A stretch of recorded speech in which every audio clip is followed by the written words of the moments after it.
Hello, what's going on guys? Welcome back to another video. So this video is kind of a different video, and today we're going to play some Plants vs Zombies, the console edition.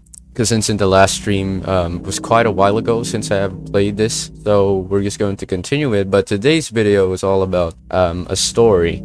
So this story was told on last stream. I told it, but I discontinued it since I wanted to make it a separate video because I think it's worth a video itself. So I'm just going to play some Plants vs Zombies. Will you guys listen to me? To this horror.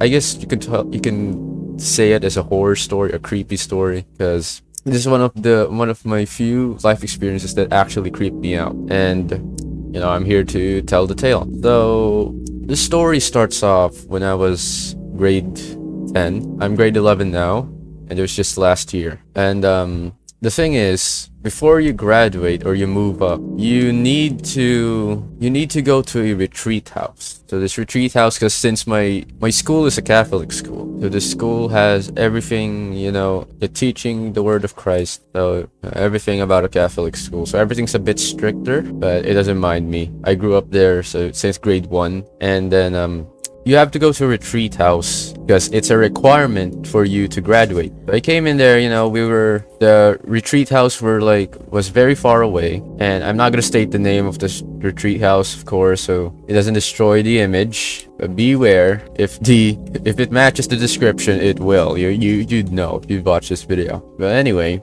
this place was larger than expected. It had a chapel inside, like in the middle. There was 4 floors.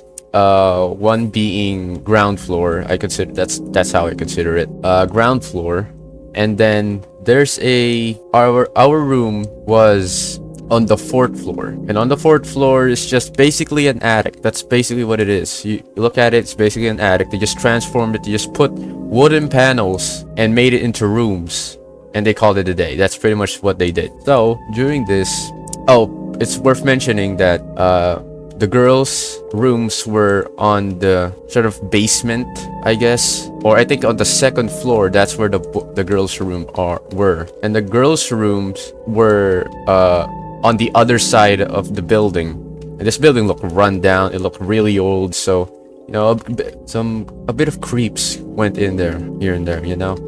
So anyway, our room was on the let's say the right side of the building, so on the very top. And the thing is, our rooms were on the 4th floor, right? Whenever we get past the 3rd floor, our bodies would just get exhausted for no reason. Specifically on the 3rd floor. When you go up to the 4th floor, you're done. You're like, it's as if nothing just happened. For some reason, on the 3rd floor, you just get exhausted, like for no apparent reason. And that kind of already sort of like a red flag against it. But anyway, later out through the day, we were doing some, presentations. We're just listening to some presentations. Forgot the word for it, but you know what I mean. Some pastor was teaching us some morals, you know what I mean, like life and skills, whatever. And then we decided, like, it was break time, so me and my friends, we don't want to do this. We're like, just want to go and relax upstairs, go to sleep. But then again, we go back to the very top during the break time. At the very top, at the 4th floor, we hid there for quite a while. All the boys were up there, and then the teachers came, and then they said, hey, you guys gotta get down here. The presentation's about to start. You guys don't want to miss this. And we were like, I just want to go down. So we decided to just hide underneath the bed. And there was only 3 of us up there, and the rest of our friends were going down. So at that point, a couple of us, or like three people, including me, were upstairs on the very top, like right under the beds. You're trying to hide from the teachers. And then there's my other friends were going down because the teachers just want them to go down, right? And then apparently they heard, when going down from the 3rd floor, they heard coughing. All right, now take note of this coughing, because this coughing is going to come in play in a little while, right? It's gonna be in there. It's gonna be important story. So anyway, whoever this coughing was, you can clearly hear it from from where, like, you can clearly hear it from one of these rooms in the third floor. The third floor was was pretty isolated, I guess, and they clearly heard it coming from inside one of the rooms in the third floor. And the thing is, nobody was supposed to be in the third floor. Nobody was supposed to be in the third floor. Hell, even in the rooms, in one of the rooms. So the third floor was just basically the rooms were just locked away. Nobody was supposed to be there. It was a time during, you know, presentation, so everybody's supposed to be downstairs and no one was supposed to be in there, and they heard it. So they heard, I think, 3 cops coming, distinct cops coming from there. And they said they heard yells coming from, or screams coming from the 4th floor, which we later told it was just us that was screaming. So yeah, that kind of sealed the point. But the 3rd floor, it was something different. And then later on at the night, this is the most important part, like the most important bit of the entire story. It's the nighttime, because that's where everything came to place. Everybody was experiencing their own paranormal, creepy activity in the whole building.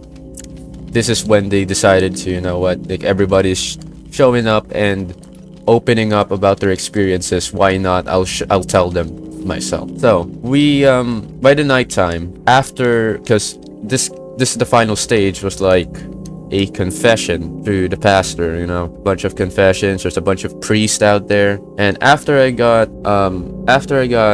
my confession, me and my friend CJ, we tried to go up at the at our rooms, because we were so tired. Like, this went on for the whole day. We were so tired. We don't want to do this anymore. We just wanted to go to bed. It was so late. Yeah. And then we came up, and I was the only one up. All right. My friend CJ was stopped by our advisor. So tell him actually that only one of us can go up to grab. I just told them that I'm just gonna grab some water and I'm gonna go down instantly. And I was the only one up, and CJ was left down. And CJ was left down, and I was looking at the stairs from the 2nd floor, and I was like, man, I'm just gonna go up there and just grab some water. And the 3rd floor, I stopped, because on the 3rd floor I heard coughing. This time it was really loud, coming from, again, one of the rooms. 3rd floor was pretty dark. There was only one light in the 3rd floor, and there was rooms in it which has no lights in. They're all locked. Nobody was supposed to be in there in the first place. Then again, because it is supposed to be, you know, a confession, everyone was supposed to be downstairs or doing something. Okay. Now, and then again, I thought it was maybe someone in the 3rd floor, and I asked, when I came down, is who's on the 3rd floor? Why is there people on the 3rd floor? And why are we just sitting here? Why are we just sitting here and just, you know, confessing after confession, and they're all the way up there?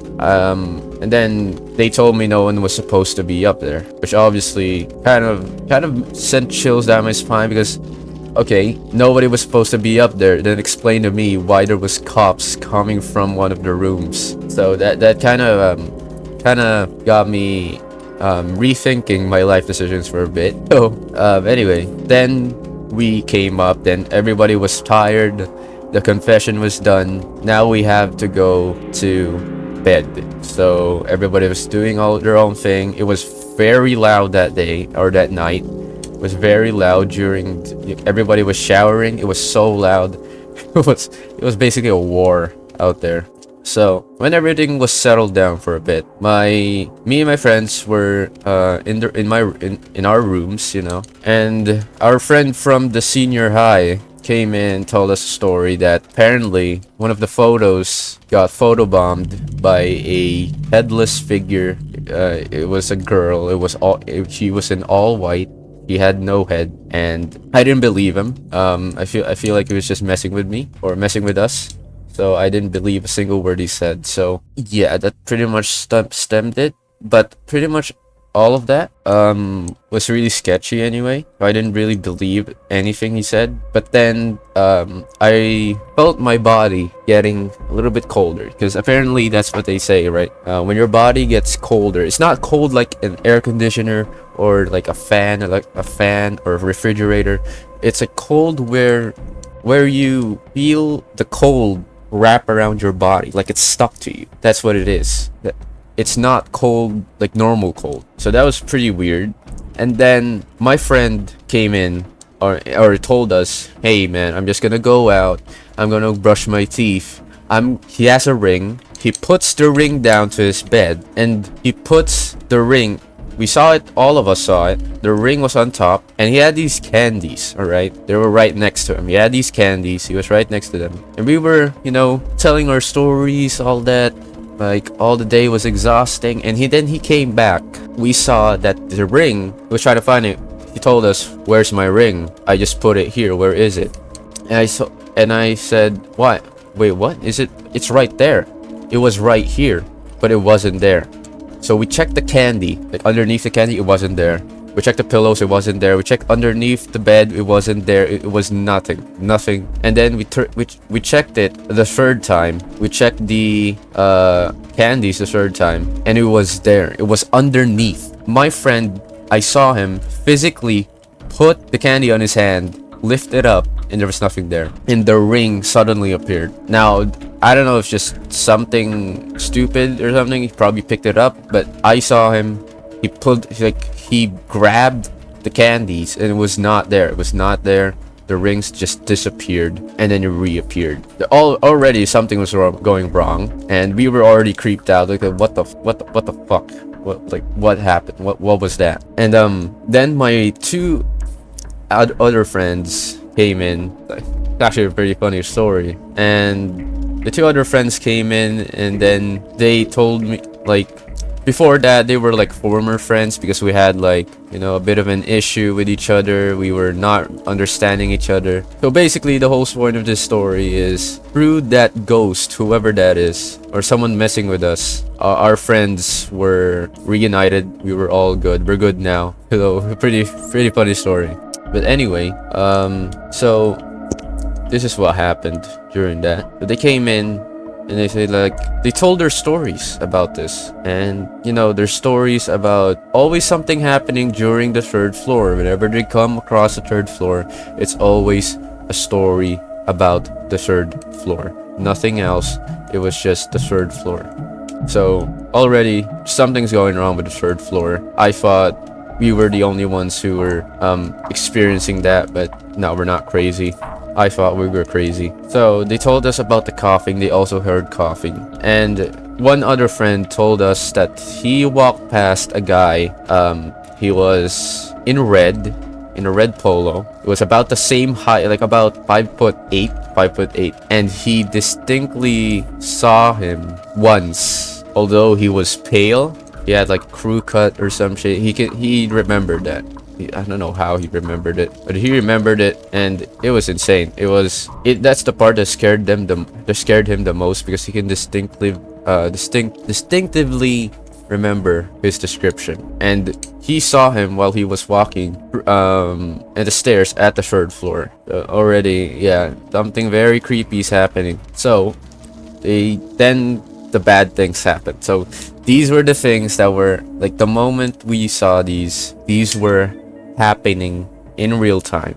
All right, we were talking about our own experiences, and then we heard a couple of knocks.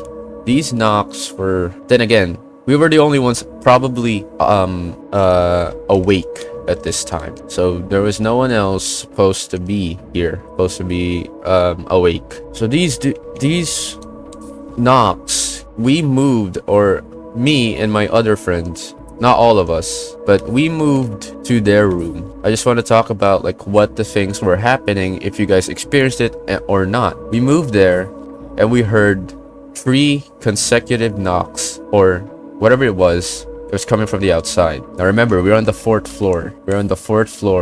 And we were hearing either knocks or like rocks getting thrown at us, or getting thrown at the air conditioning. That was what we were hearing, or at the window. So we heard that, and the moment the third knock came, our friend, our classmate, yelled out, "Man, I don't want to do this anymore.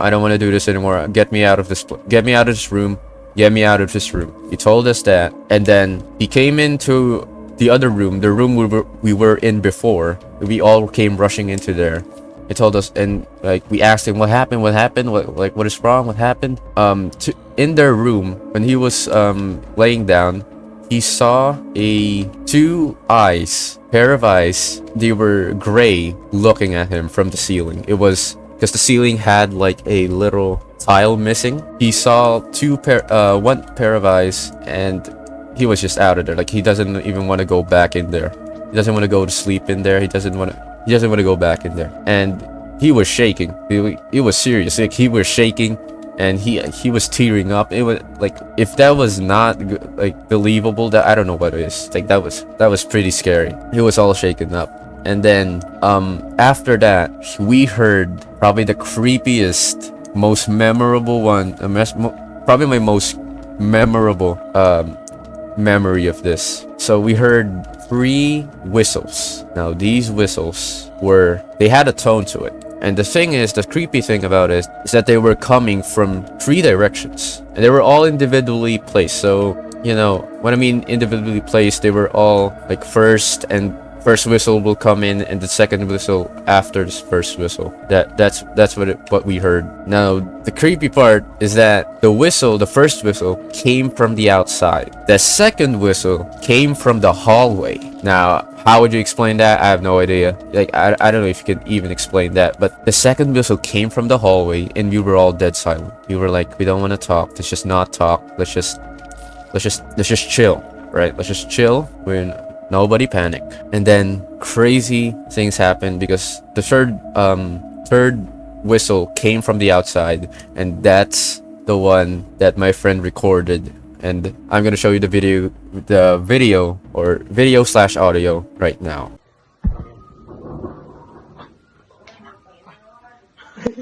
Wala na.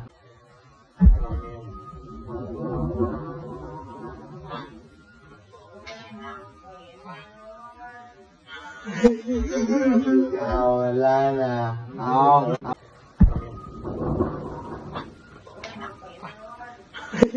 Wala na. So that's the video, and you can clearly hear a whistle. Now we do not know who this whistle, like what is this, like what it was, but we can clearly hear it. And it was scary as fuck because it was so loud. It was really loud. There's no way anyone would make like something like that, like in the middle of the night at 2 a.m. It was 2 a.m. There is no freaking way, dude. It was scary as something I wouldn't forget in my entire life. It was just, wow. It was fascinating also. But when we heard those whistles, we just didn't sleep. And then we heard some organ music, which unfortunately we didn't record. These organ music were like coming from a distance, so it was pretty creepy, really creepy. And then the rest of the night we didn't sleep. We just reconciled with each other and just didn't forget about it.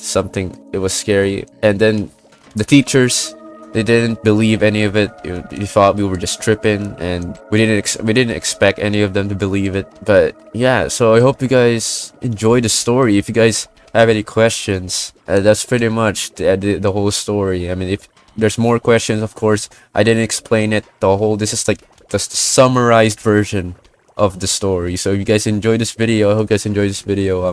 You want more of these type of stories, maybe I'll try to tell more. But anyway, make sure to subscribe and like the video if you guys want more, and see you guys in the next one.